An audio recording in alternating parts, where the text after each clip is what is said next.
Lighter topic. Sir, turnover पहले threshold limit था 50 लाख, फिर किया 75 लाख, फिर किया 1 करोड़, अब कर दिया 1.5 करोड़। तो अगर आपके 1.5 करोड़ के नीचे थर्ड एग्रीगेट टर्नओवर है, aggregate turnover very important, we discuss yesterday. अगर आपके taxable turnover aggregate turnover taxable person की 1.5 करोड़ के नीचे क्रॉस नहीं करती है, then you can always go for this scheme. Who are eligible? First point will discuss last में, राइट? क्योंकि इसमें अमेंडमेंट आ गया था। इसमें पहले लिखा हुआ था कि जो कंपोजिशन स्कीम में रजिस्टर्ड होते हैं they can not provide a service, right? फिर इसमें अमेंडमेंट आया कि save as 9(1) he is not engage in supply of service. तो what is this, will explain later on.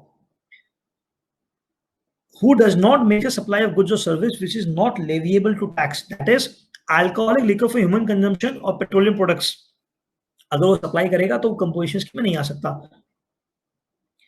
Who does not make a interstate outward supplies, वो बंगाल से बाहर माल नहीं बेच सकता, right?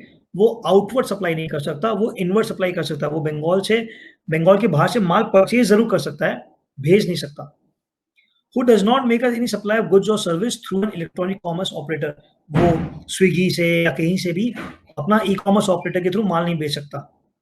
Who is a manufacturer of such goods as may be notified, अगर वो, इसका मतलब है अगर वो आइसक्रीम या other edible ice whether or not containing cocoa, pan masala, second item is pan masala, and all goods that is tobacco and manufactured tobacco substitutes, अगर वो ये बना रहा है तो it is he cannot opt for composition scheme. Who is neither a CTB, we have discussed what is casual taxable person, so who is neither a casual taxable person or a non-resident taxable person.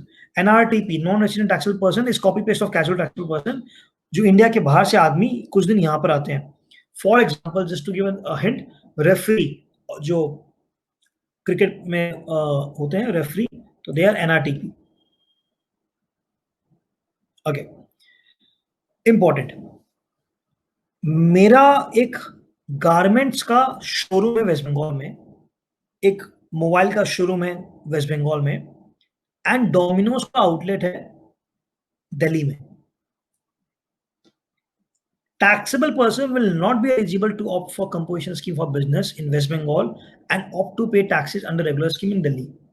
So समझने के लिए एक बार समझते हैं कि service, अगर ऐसे composition में अब सर्विस बाहर नहीं है, बट समझने के लिए समझ रहे हैं कि अगर दिल्ली में से फॉर एग्जांपल सर्विस जो दे रहे हैं वो, या लेट्स से दिल्ली में हम वापस एक कपड़े का शोरूम ही खोल लेते हैं, तो अब दिल्ली में मेरा पार्टनर अलग है, कोलकाता में मैं देख रहा हूं, तो मैं बोला यार कोलकाता का सब हिसाब मेरे पास है, let's go for composition scheme. Delhi वाले बंदे को बोलते भाई अपना पार्टनरशिप में है तो let's not go for composition scheme, we will have a regular system there, क्योंकि एबीसी लिमिटेड के बैनर में है, क्योंकि सिंगल पैन नंबर के बैनर में है, we can not do like this. If we are registered under a composition scheme in one of the registration under a single PAN, उस pan में जितने भी रजिस्ट्रेशन है हमें सब में कंपोजिशन रजिस्टर होना पड़ेगा। फ्रेंड्स, मैंने 1.5 करोड़ का बताया था aggregate turnover is to be calculated on the PAN level. So PAN level में 1.5 करोड़ के नीचे होगा तभी आप कंपोजिशन अप्लाई कर सकते हो। अगर आप एक जगह भी अप्लाई करते हो तो आपके सारे रजिस्ट्रेशन में उस पैन से जो कनेक्टेड है माना जाएगा, you have to apply for all. Composition dealers not eligible for input tax credit. Section 10 subsection 4 बोलता है that a taxable person opting for composition scheme shall not collect any tax from the recipient on supplies made by him, nor shall be entitled to a tax credit to any credit of ITC. Sir, मैं composition dealer हूं, आप आए अभिषेक, bottle कितना का? Sir bottle 200 रुपया MRP, मैं 180, let's say 12% tax है तो 188 प्लस 12 रुपया जीएसटी नहीं लगाना। आई can not, I am only selling 200 rupees, मेरे इनवॉइस में सिर्फ गुड्स का नाम 200 रुपया, end of discussion. I can not charge GST, और जो मेरे डिस्ट्रीब्यूटर ने मुझे बॉटल दिया था चाहे उसने जीएसटी लगाया हो, 160 प्लस जीएसटी लगाया हो, I can not take the credit also, right? Manufacturers पहले 1% था, now 0.5% CGST, 0.5% SGST, that is 1% of the turnover. For traders always 0.5. For restaurant restaurant service में मतलब है, मतलब दैट इज सर्विस में यहाँ बोल रहा है कि सर्विस में है 2.5%, 2.5%. तो restaurant people can charge you 5% under composition also. Calculate on a turnover in a state. Okay, important. जो मैं रिवर्स चार्ज के बारे में बात किया, अब Abhishek Agarwal is a composition registered person. मैं कंपोजिशन रजिस्टर्ड पर्सन हूं और मैंने आपसे, जो आप लॉयर हो, आप आपसे एक लीगल ओपिनियन ले लिया, एक रिप्रेजेंटेशन करवा लिया. आपने मुझे बिल भेज दिया 10,000 रुपए का. आई एम लाइबल टू पे tax under reverse charge sir. मैंने 10,000 पे 18% जीएसटी पे कर दिया cash, because reverse charge cash में पेमेंट करना है. अब मैं जब कैश में पेमेंट कर दिया, भाई मैंने ही कैश में पेमेंट किया है ना, तो मुझे क्रेडिट लेने दो. यहां पर एक्सप्लिसिटली ना कर दिया है कि आप पेमेंट जरूर करो कैश में, बट क्रेडिट नहीं मिलेगी आपको. Very harsh provision. Let's read the words from where we derive this. Section 10 subsection 1 start करता है, notwithstanding anything to the contrary content in this act but subject to 9394. 10 section 10 talks about composition. section 10 talks about composition scheme. वो बोलता है मुझे इस act में किसी की बात माननी ही नहीं है. नॉट विस्टैंडिंग, आप जो बोल रहे हो बोलो, मुझे आपकी बात सुननी ही नहीं है. I don't want to listen any of the section what they mean. But इज्जत दे रहा है किसको? सब्जेक्ट टू, जो अपने डिस्कस किए 9394. सो 9394 में आप जो टैक्स पे करना पड़ेगा आपको भी, उसकी क्रेडिट आपको नहीं मिलेगी, बिकॉज 10(4) में बोला हुआ क्रेडिट नहीं मिलेगा. Right? Thus a person who is liable to pay GST under reverse charge would not be eligible to avail the benefit of the composition scheme. Withdrawal of the composition scheme on crossing threshold limit. अगर आपका 1.5 करोड़ रुपया cross करता है, you have to withdraw from composition scheme and shift to regular scheme. Important, जो मैं बोला था first point छोड़ रहे हैं, अब बात कर रहे हैं.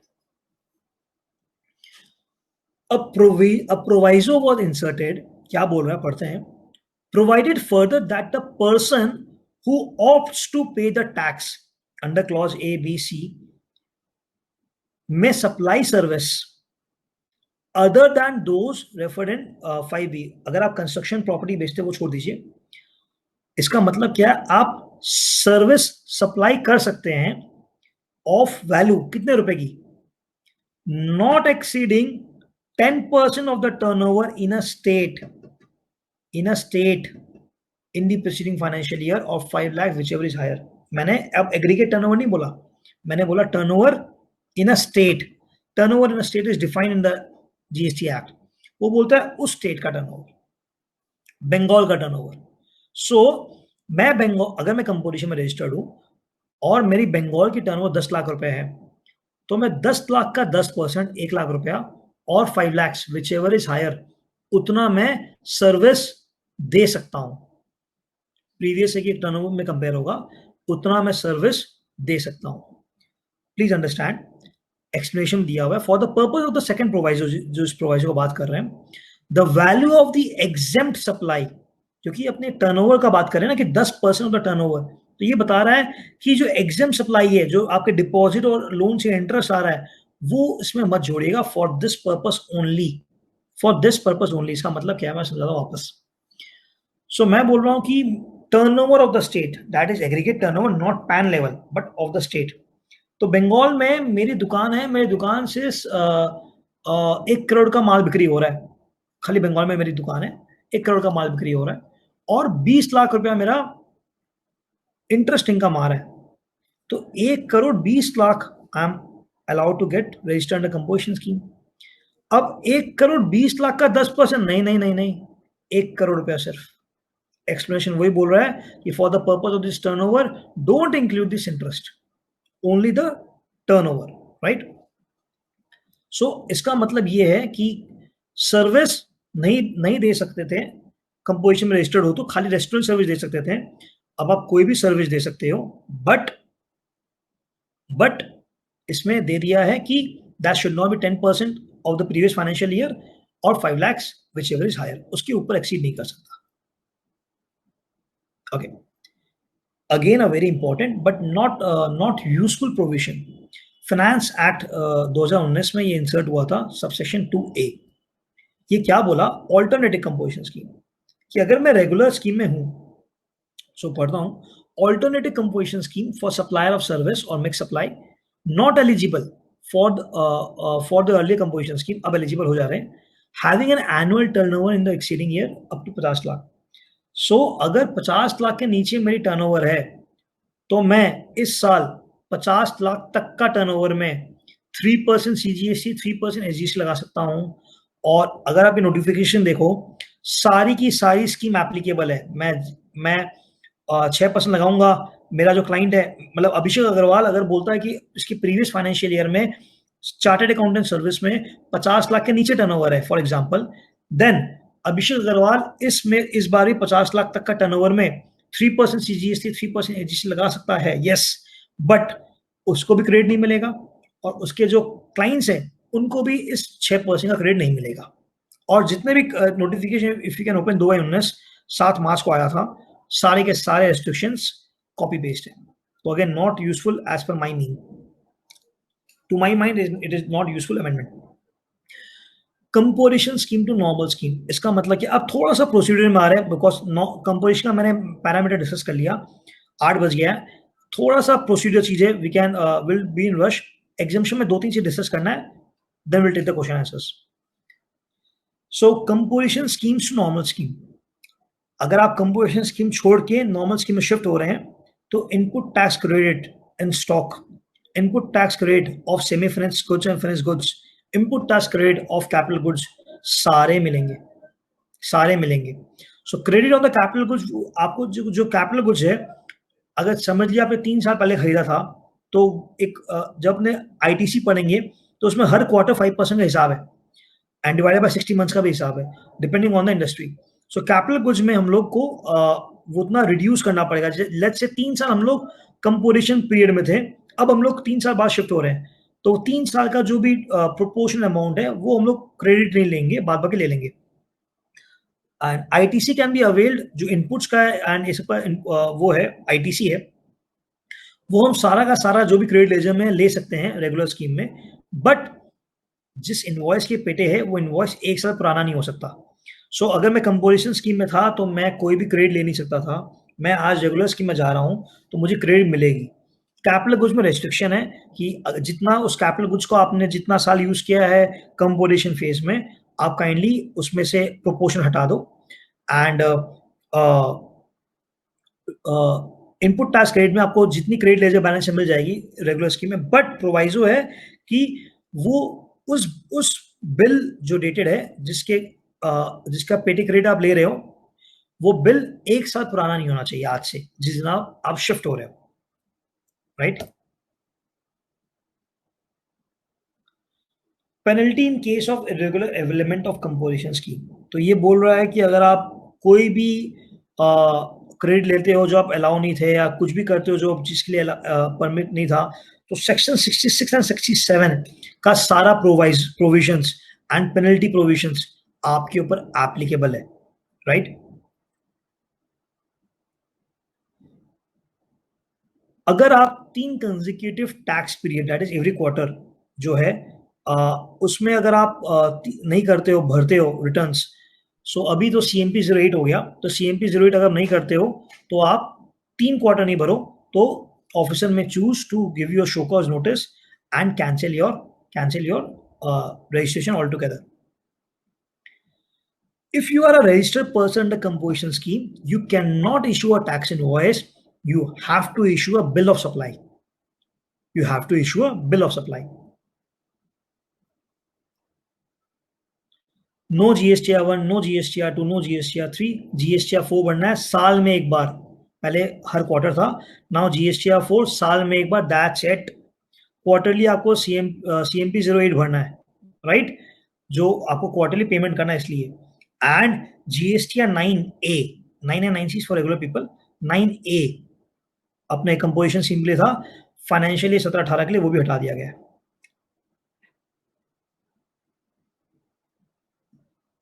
Friends this is rules we can skip. इसमें ये है कि अगर आप सर्विस टैक्स या वैट से माइग्रेट किए थे तो क्या क्या फॉर्म भरने थे, कितने दिन के अंदर भरने थे, एंड ये इंपॉर्टेंट है। If composition scheme is opted from a appointed date then effective date will be appointed date. अगर composition scheme already registered person का है तो जिस दिन वो माइग्रेट हो गया beginning of the financial year उस दिन मान लेंगे। If the registered person has applied for the composition and then the intimation shall be considered only after the grant of registration। मैंने अप्लाई किया फ्रेश आज कि boss we want to register, I want to register under GST first time fresh and I want to register under composition scheme. तो जिस दिन वो registration grant हो जाएगा मुझे उस दिन हम लोग मानेंगे कि रजिस्ट्रेशन कंपोजिशन का स्टार्ट हो गया। Okay, current update that's it, nothing else. कि अगर आप फाइनेंशियली 1920 में थे एंड प्रोवाइडेड एनी रजिस्टर, एक प्रोवाइजर से आया है, प्रोविजन इंसर्ट हुआ है that any registered person who opts to pay tax under section 10 that is composition scheme for the financial year 2021 जो चल रहा है, जो नया नया चालू हुआ है, shall file CMP 02 फॉर्म जो भरना है duly signed verified on common portal through a facility center by 30 June। So ideally ये था before the financial year starts, because of the COVID-19 इसको बोल दिया आप 30 जून तक जमा कर दो, कोई दिक्कत नहीं है, राइट।